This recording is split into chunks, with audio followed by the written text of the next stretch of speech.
ডিসেম্বরের প্রথম ভাগেই ঘোষণা হতে পারে ত্রয়োদশ জাতীয় সংসদ নির্বাচনের তফসিল, এমনটাই জানিয়েছে নির্বাচন কমিশন। এরপরই শুরু হবে মনোনয়ন প্রত্যাশীদের দৌড়ঝাঁপ। এক্ষেত্রে দলীয় মনোনয়ন না পেয়ে বাড়তে পারে বিদ্রোহী প্রার্থীদের সংখ্যা।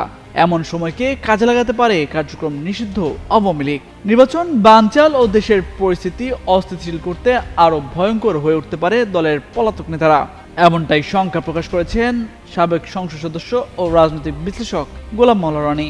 গেল 22 অক্টোবর বেসরকারি চ্যানেল বাংলাভিশনের এক টক শোতে এমন শঙ্কা প্রকাশ করেন তিনি।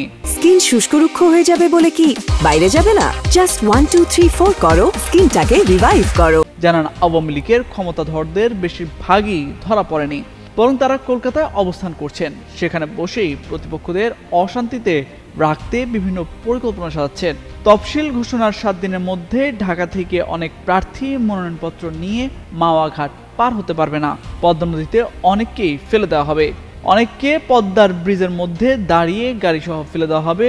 মূলত বিভিন্ন দলের বিদ্রোহী প্রার্থীদের উস্কিয়ে এমন কাজ করাবে আওয়ামী লীগ, এমনটাই শঙ্কা প্রকাশ করেন তিনি।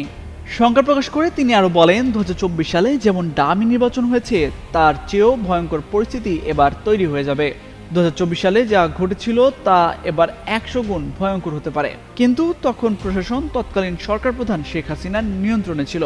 অন্যদিকে বর্তমানে তেমন পরিস্থিতি নেই বলেও মন্তব্য করেন রনি।